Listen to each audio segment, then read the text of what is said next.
Assalamualaikum warahmatullahi wabarakatuh.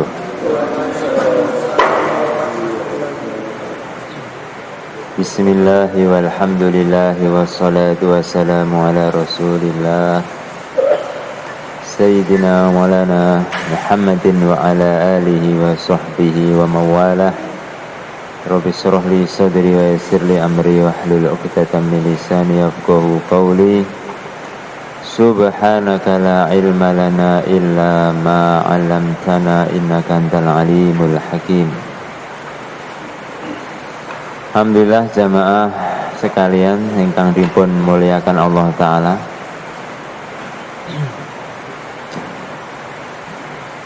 Kita lanjutkan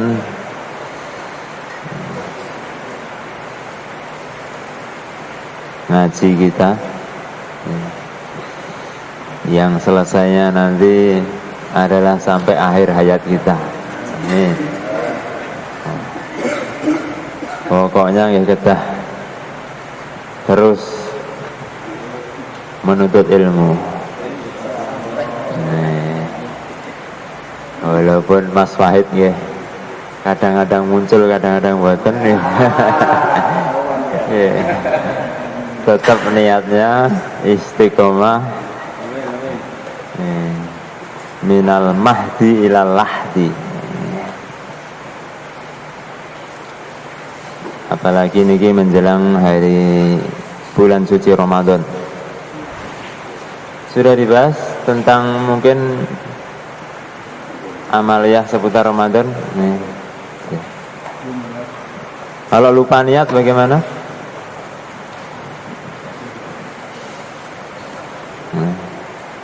Niat itu letaknya di hati.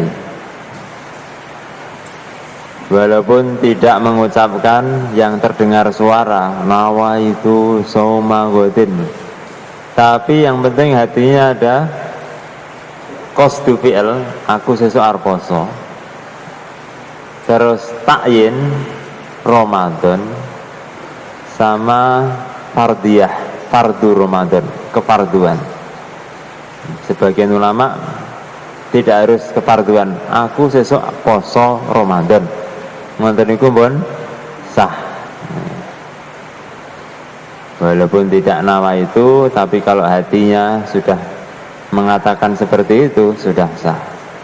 Lah kalau nawa itu tapi hatinya enggak mengatakan seperti itu bagaimana?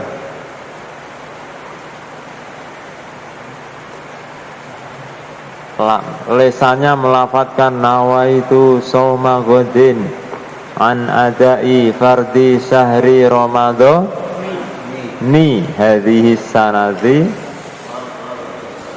tapi hatinya enggak niat. Sah mboten? Mboten mungkin. Insya Allah kok mboten mungkin. Kalau lesannya mengatakan seperti itu, insya Allah hati pasti mengikuti, sedikit banyak pasti mengikuti. Niat waktunya di malam hari. Kapan malam hari itu? Sehabis tarawih, ketika sahur.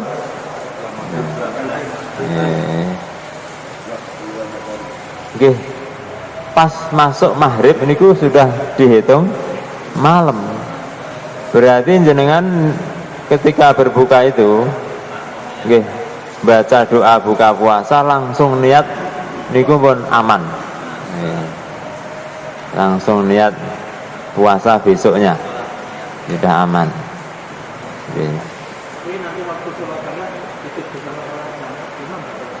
Buatan apa-apa. Ini saya mau menyampaikan malam hari itu mulai maghrib. Kan enten hadisnya malam yubayitis siyam, malam yubayitin niat fala siyamalahu au kama ja'a fil hadis. Barang siapa yang tidak menginapkan niat, nginep ini mesti dalu, maka tidak ada puasa yang sah baginya. Nah ini berlaku khusus untuk puasa fardu.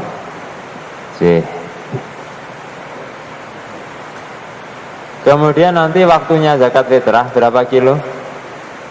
Ini sekedar sedikit. Nggih, Allahu Akbar nggih. 2,7 kilo. Nggih, digenepi langsung 3 kilo. Wong ini cuman setahun sekali. Rukun Islam, amalan Islam yang paling penting yang jadi pondasi Islam, di antaranya zakat fitrah. Maka nggih regane mboten larang. Nek 2,7 kilo emas ngoten nggih. Miliatan niku. Niki 2,7 kilo beras salah pinten mboten ngantos 3.000. Kalah kalih sop buntut. Niki setahun sekali. Cari beras yang terbaik. Minimal seperti jenis yang kita makan, minimal. Lebih bagus lagi yang lebih bagus, beras jenis yang lebih bagus. Kalau punya pembantu itu kita hukumnya Pembantu beda dengan budak.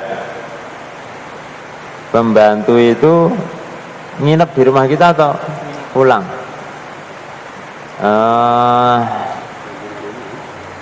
Pembantu itu dia di rumah kita kerja, bukan kita wajib memberi nafkah dia, enggak, tapi dia kerja di rumah kita. Kalau yang seperti itu loh nggih, maka pembantu itu tidak wajib kita keluarkan zakat untuk dia. Beda zaman dulu budak. Kalau budak itu memang jiwa raganya, hartanya milik tuannya. Akhirnya tuannya pun wajib mengeluarkan zakat untuk budaknya. Tapi kalau kita keluarkan enggak? Saya sangat. Saya sangat.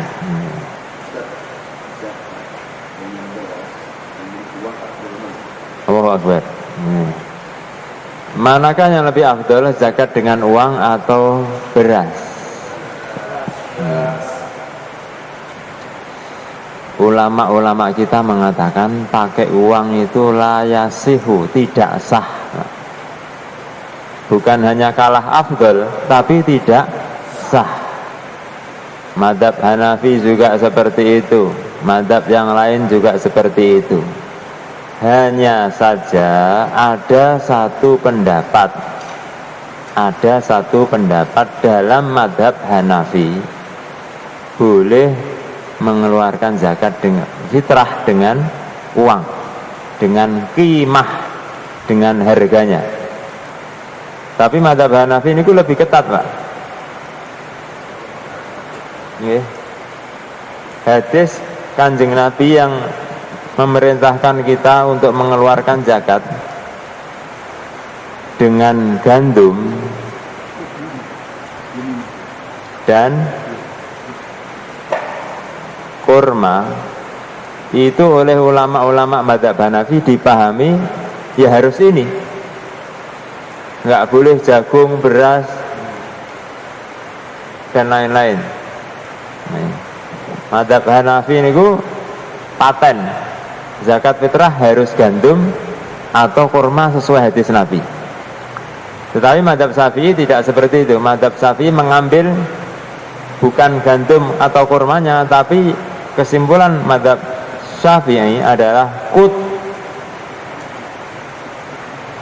Itu gandum, kurma hanya sekedar contoh. Yang dimaksud oleh Nabi adalah qut, makanan, bahan makanan pokok. Berarti nanti bisa berbeda-beda sesuai daerahnya. Daerah yang makanan pokoknya beras ya harus pakai beras. Terus hubungannya dengan zakat pakai uang tadi, kalau Anda pengen pakai uang dengan mengikuti madzhab Hanafi, konsekuensinya Anda harus ikut ini, gandum dan kurma. Dan satu sok dalam madzhab Hanafi, satu sok dalam madzhab Hanafi niku kurang lebih 3,8 kilo. Berarti kalau jenengan mau pakai uang nggih, uang senilai pinten Pak? 3,8 kilo kurma atau gandum. Nggih. Lah kurma niku sekilo pinten? Tergantung kurmane niku. Nah. Sukari biasanya dijual 65 per kilo mriki. Nah, nanti 3,8 kilo kantor ngepeng nih. Nek kurma ajwa. Wah. Kurma ajwa nanti sing 500.000 sekilo. 3,8 kilo meh 2 juta. Sing paling murah-murahe niku sekilo 30 ribuan. Nih. Berarti niku mangke pinten dadose? 100.000 lebih dikit. Oke. Jadi umpama di kantor itu Pak, itu biasanya zakat fitrah dikumpulkan, akhirnya menentukan uang, tapi dengan panitia diberikan beras, tapi kita waktu menyerahkan itu uang. Kalau ketika nyerahkan itu, oke niki saya ulangi soalnya. Kita nyerahkan uang, oleh panitia dibelikan beras untuk zakat. Niki sah napa mboten? Diperinci. Kalau ketika nyerahkan uang itu niatnya bayar zakat, mboten sah berarti. Tapi kalau ketika nyerahkan uang itu niatnya mewakilkan, tulung, kalau diucapkan ya kaya-kaya, tolong kau belikan beras dengan uang ini, kemudian bayarkan untuk zakat saya, ini sah. Nih. Terus supaya sah nggih ngoten. Ketika orang-orang datang menyerahkan uang, akadnya orang itu bukan bayar zakat, tapi mewakilkan kepada panitia untuk membelikan beras, yang beras itu akan dibayarkan sebagai zakat orang tadi. Itu baru sah. Pripun? Nggih. Nggih. Iya betul, diumumkan aja. Hei para kawan-kawan, bagi siapa yang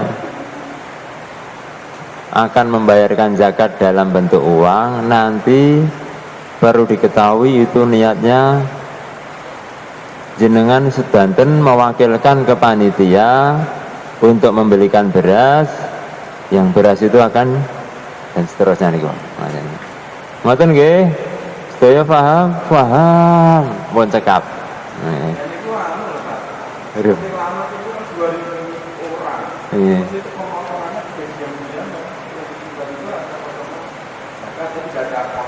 Nggih.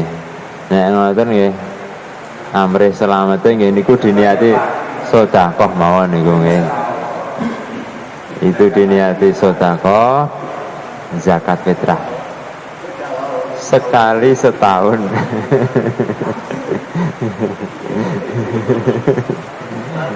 Nggih.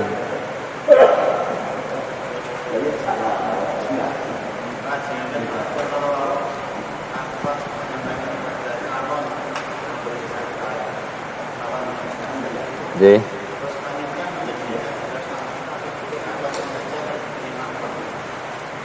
Nggih, karena wakil nggih. Ya, nggak harus ada berasnya ketika itu. Panitia cuma terima uang saja. Nanti uang itu baru dibelikan beras, langsung sak ombean, terus diwacane ini beras sak tumpuk ini zakat atas nama satu ini. Nggak harus dibaca pandengi mohon ngoten diniati sudah cukup oleh panitia. Pokok iki beras wong-wong mau. Nggih.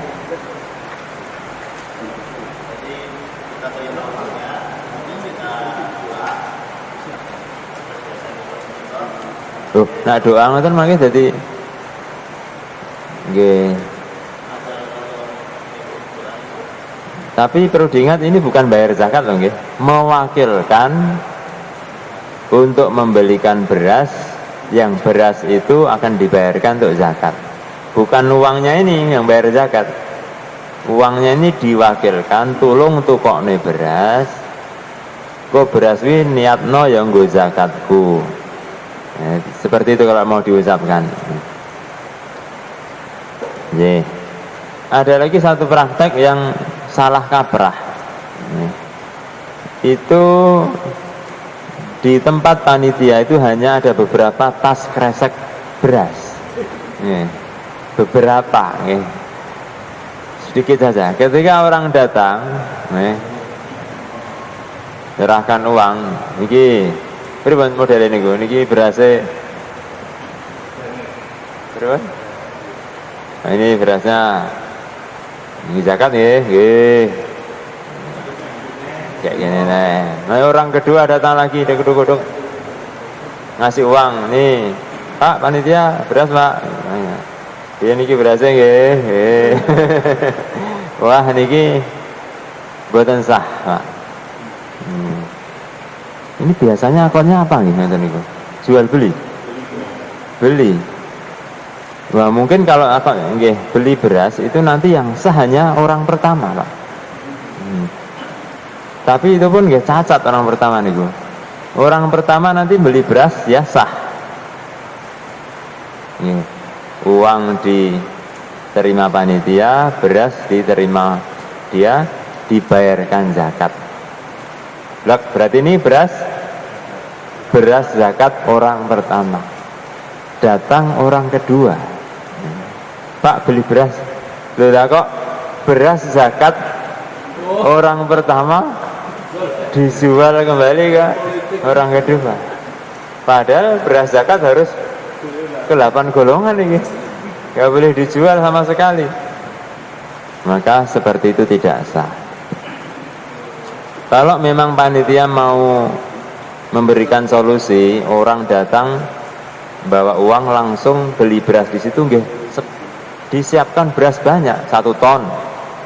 Di masjid mau diplastiki, ratusan plastik.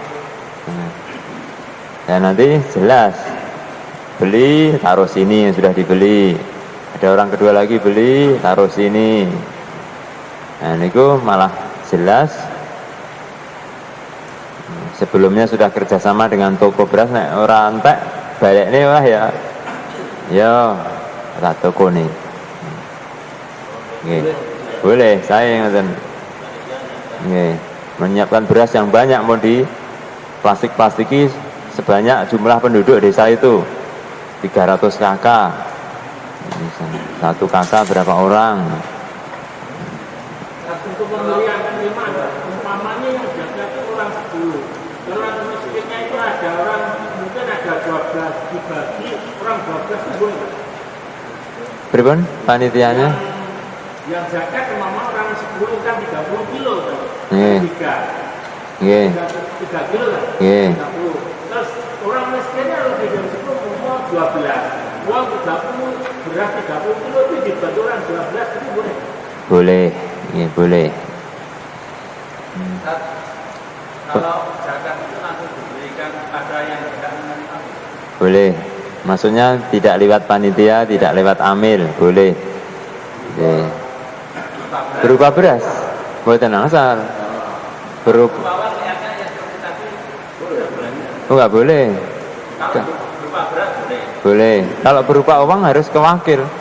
Kalau ini kan langsung datang ke mustahik, ke fakir miskin yang berhak. Kok kita kasih uang? Iki duit zakatku, engkut tolong tukokne beras. Beras ki engko dadi zakatku, bayarno nang awakmu dhewe. Ini secara fikih terjadi satu orang melakukan akad dengan dirinya sendiri, nggak boleh. Tapi kalau berat, Boleh, belas langsung memang ini zakat dari saya. kalau ini nanya lagi, kan yang berhak menerima zakat itu ada 8 golongan. Nggih. Seandainya saya sudah menjadi amil, Nggih. tapi saya juga berhak dalam penerima yang lain. Misalnya saya fakir nggak punya pekerjaan gitu. Nggih. Apakah saya berhak mendapat bagian double? Pak. Nggih.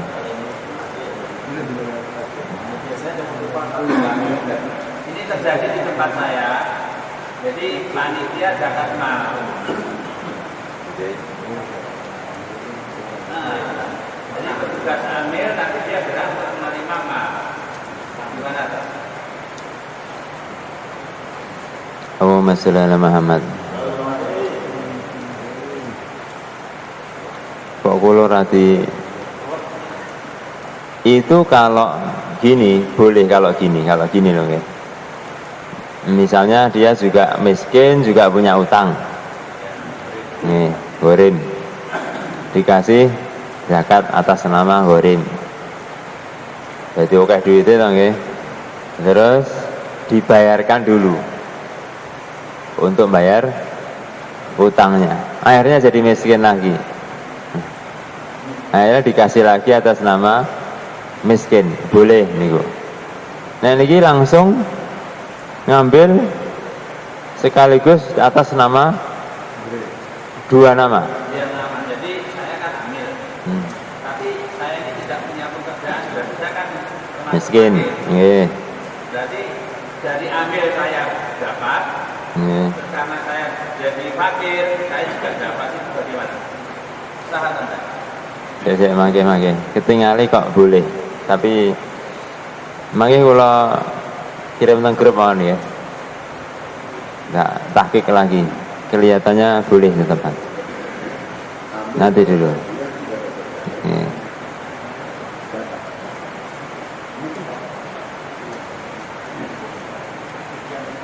Keamilan sing asli niku adalah orang yang ditunjuk oleh pemerintah, petugas resmi dari pemerintah. Itulah yang namanya amil, yang disepakati berhak mendapat zakat. Nah sekarang kalau yang di masjid-masjid itu apakah bisa digolongkan amil atau bukan itu? Itu kalau menurut pendapat yang unggul nggak bisa, tetapi nggak bisa. Itu panitia. Menurut pendapat yang lebih unggul seperti itu, hati-hatinya.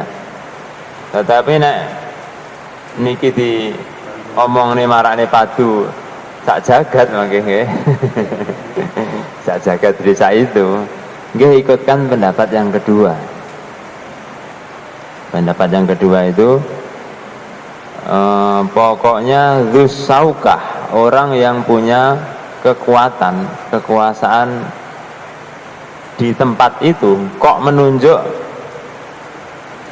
beberapa orang untuk bertugas ngurusi zakat, ini juga menurut pendapat ini ya, bisa sah dikatakan sebagai amil sehingga berhak mendapat zakat.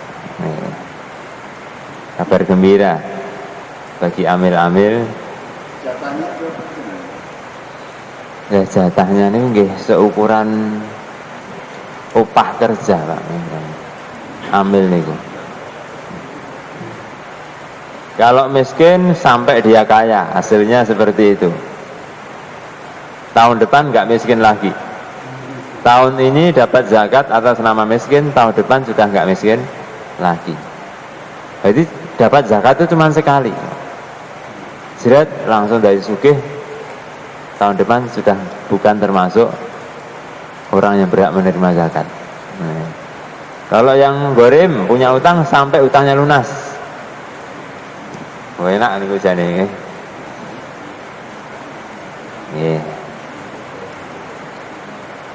Begitu. Saya tadi mau oh ya, kalau makan enak, lauk-lauk istimewa di bulan Ramadan ini ketika berbuka terutama niku sunah mboten niku? Sunah mboten sunah yang penting enak Pak.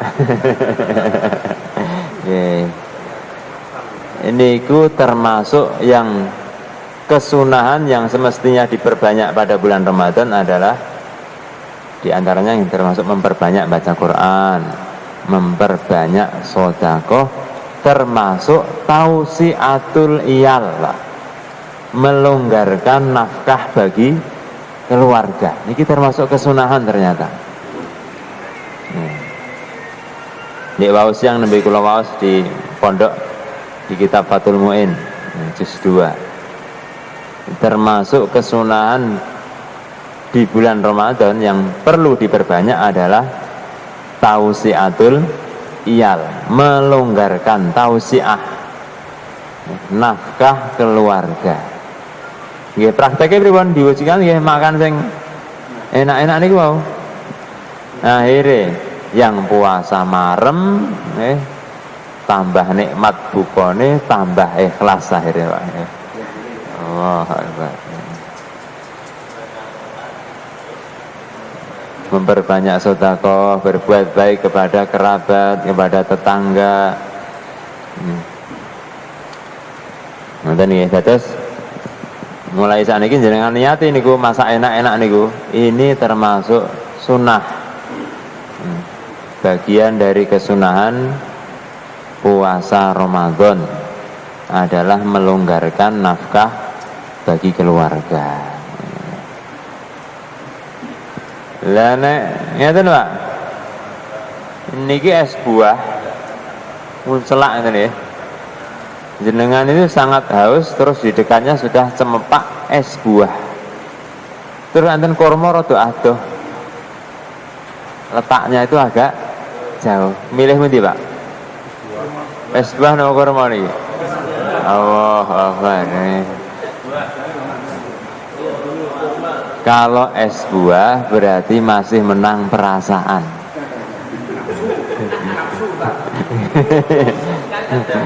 Daripada ilmunya.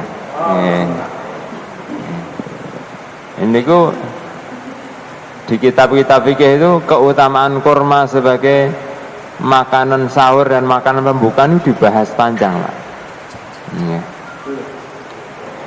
Sampai bagaimana kalau Nathan, sudah ada air,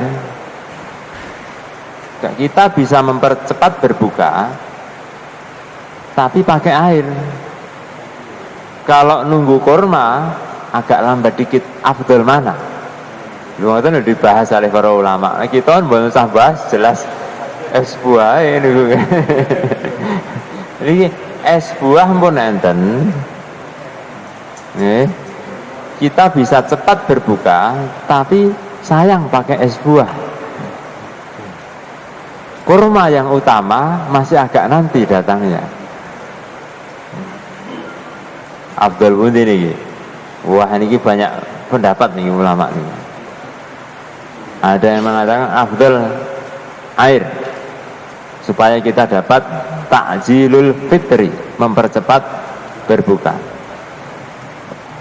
Ada yang mengatakan tetap afdal kurma walaupun agak nunggu sebentar. Karena kurma inilah yang memang diisyaratkan oleh Nabi yang paling afdal untuk berbuka. Insyaallah ya. Coba Ramadan tahun ini mulai agak perasaan kita kalahkan, menang ilmu.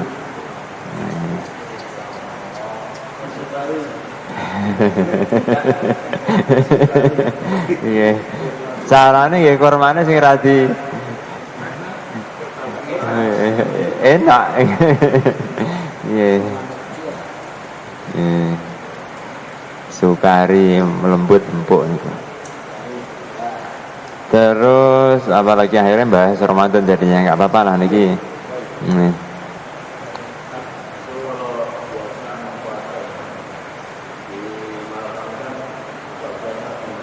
Nggih. Allahu Akbar. Nggih. Oke, niku afdal mana? Berbuka di rumah sama istri dengan berbuka di masjid berserta jamaah.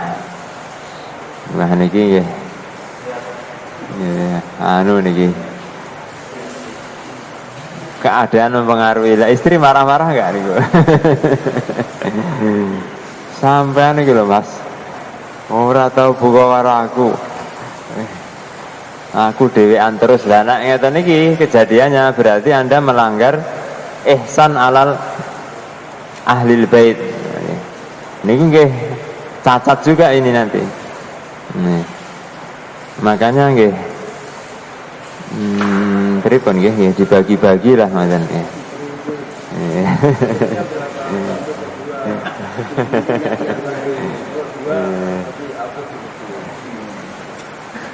Allahumma sholli ala Muhammad. Oh nggih.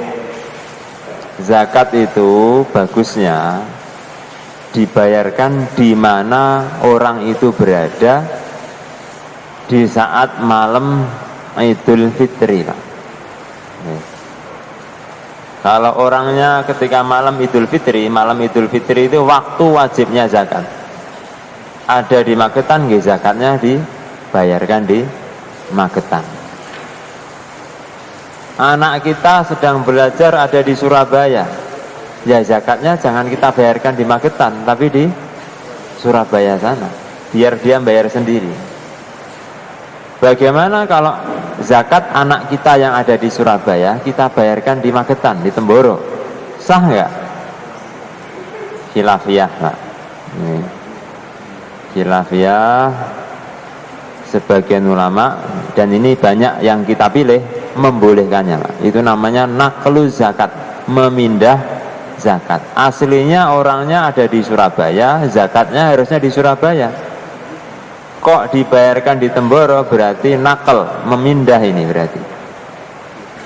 Sebagian ulama, banyak juga yang membolehkannya. J.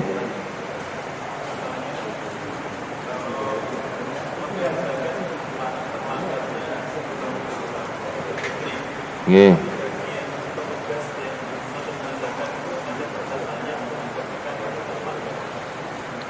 Nggih. Batas terakhir membagikan zakat fitrah adalah sebelum tenggelam matahari tanggal 1 Syawal.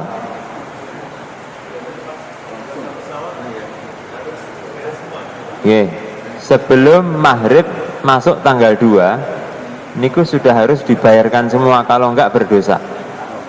Panitia berdosa. Dan zakat tetap wajib dibayarkan atas nama qadha. Qadha zakat fitrah jadinya begitu. Sudah bukan zakat fitrah lagi. Qadha zakat fitrah.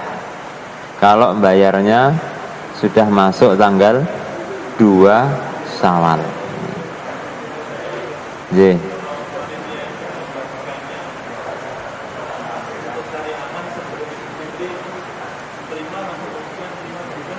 Boleh, nggih.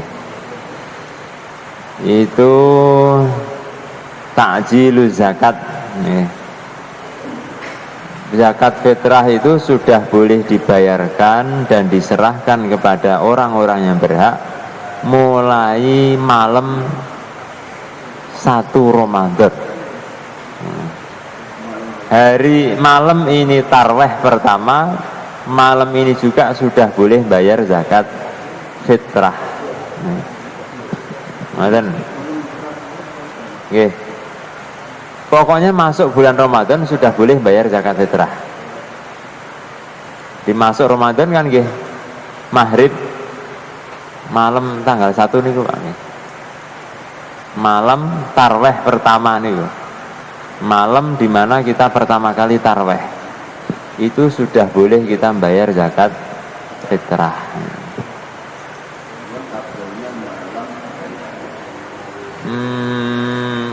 Asli waktu wajibnya niku malam hari raya. Jadi kalau ada orang dia puasa Ramadan nyun sewu kados Romo Yai Huzairon, beliau wafat sekitar tanggal 24 Ramadan. Niku beliau tidak wajib bayar zakat fitrah. Orang yang wajib bayar zakat fitrah adalah yang hidup di saat matahari tenggelam akhir Ramadan masuk malam 1 Syawal. Itulah yang wajib bayar zakat fitrah. Kalau ada bayi lahir Isya nggih, malam 1 Syawal tapi Isya, dia tidak menemui tenggelamnya matahari. Niku bayi tadi belum wajib, tidak wajib dikeluarkan zakat fitrah untuknya. Nah ini jadi malam hari raya, tepatnya tenggelamnya matahari, itu menjadi waktu wajibnya bayar zakat fitrah. Ngoten. Allahumma sholli ala Muhammad. Apa lagi ya? Ini kalau misalnya ini kadang-kadang hari raya Idul Fitri itu kadang-kadang ada dua hari, ada yang tanggalnya berbeda, ada yang tanggal awal, ada yang kedua, ada ini. Ini yang kedua ini gimana? Apa sah ketika zakat fitrah? Halo. Yang kedua. Ini kisah mboten saya nggih. Yang perlu ditanyakan lebih dulu, kenapa bisa beda? Maksudnya apakah perbedaan itu memang perbedaan ijtihad? Nggih mboten masalah kalau perbedaan ijtihad.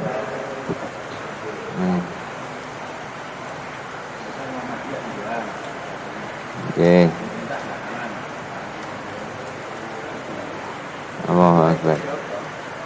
Ini ku aslinya sumu li ru'yatihi wa aftiru li ru'yatihi, hadis sahih ini Pak.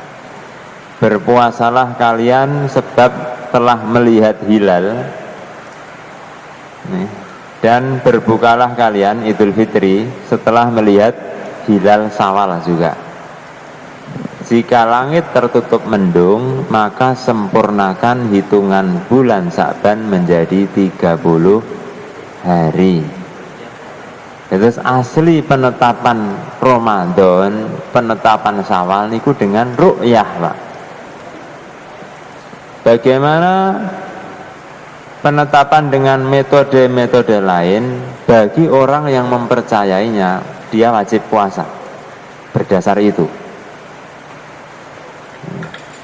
Tapi metode-metode selain ru'yah dan menyempurnakan Sa'ban 30 hari, itu dalam kitab fikih disebutkan tidak boleh untuk penetapan Ramadan secara menyeluruh di seluruh negeri. Hanya boleh untuk orang yang percaya saja. Nggih. Allahumma sholli ala Muhammad. Napa malih nggih? Nggih, nek kita kumu-kumu niki pun bisa. Ketika kita berkumur-kumur wudu di saat kita puasa, ini ku apakah kita harus meludah-ludah terus sampai betul-betul kering? Bahkan kurang puas kita ambil tisu masukkan di mulut, dilapi lidah ini ku. Apakah harus seperti itu? Tidak. Asar, bekas-bekas air, kumur-kumur wudu, bahkan rasa-rasa bekas makanan yang dimakan ketika sahur, itu tidak mempengaruhi sahnya puasa. Puasanya tidak batal dengan kita menelan bekas-bekas itu, Pak. Ngoten nggih? Nggih. Apalagi ya yang sering nek jenengan Pak, niki badhe tindak Jakarta, berangkat ke Maospati, Temboro misalnya, jam 8 pagi bisnya, boleh nggak di jalan nggak puasa? Kita mau safar jauh ke Jakarta misalnya, berangkatnya jam 8 pagi, Apakah boleh Tidak. mengambil rukhsah tidak puasa? Tidak boleh. Kenapa? Nggih, berangkatnya sudah terlanjur masuk waktu, sudah lewat subuh. Safar yang membolehkan kita ngambil rukhsah keringanan tidak puasa adalah safar yang dimulai sebelum subuh. Berarti nanti hari keduanya boleh nanti, kalau safarnya itu panjang. Hari pertamanya karena mulai berangkat jam 8 nggak boleh. Tapi hari kedua karena dia sudah safar sebelum muncul fajar hari kedua boleh ngambil rukhsah keringanan ini. Oke, harus. Iya. Nih.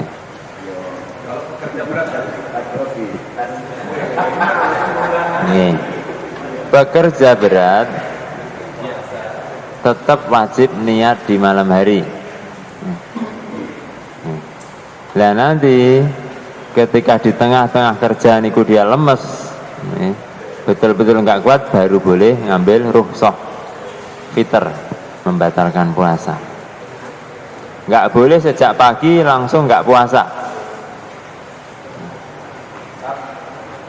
Oke. Kemarin dijelaskan kalau katanya itu kumpul dengan istri itu kan dendanya 2 bulan.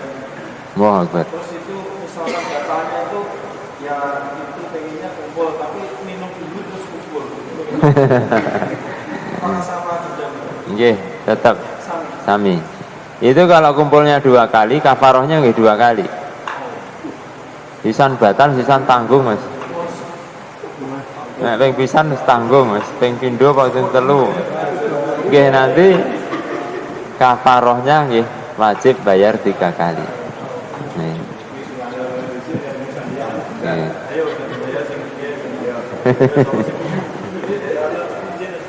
Nggih.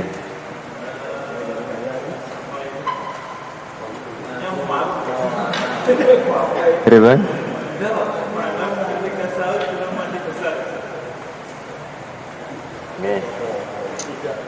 Mboten apa-apa.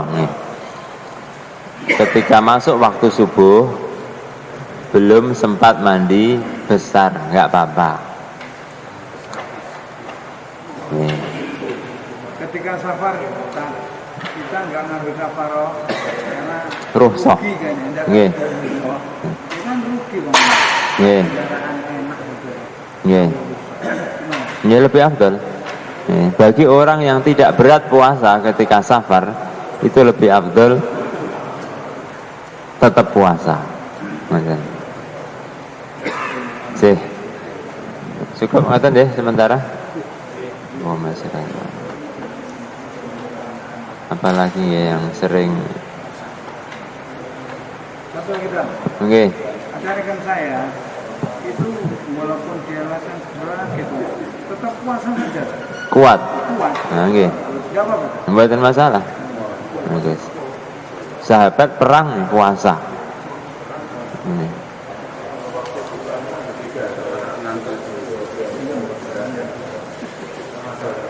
Oh, memang begitu Bang ya.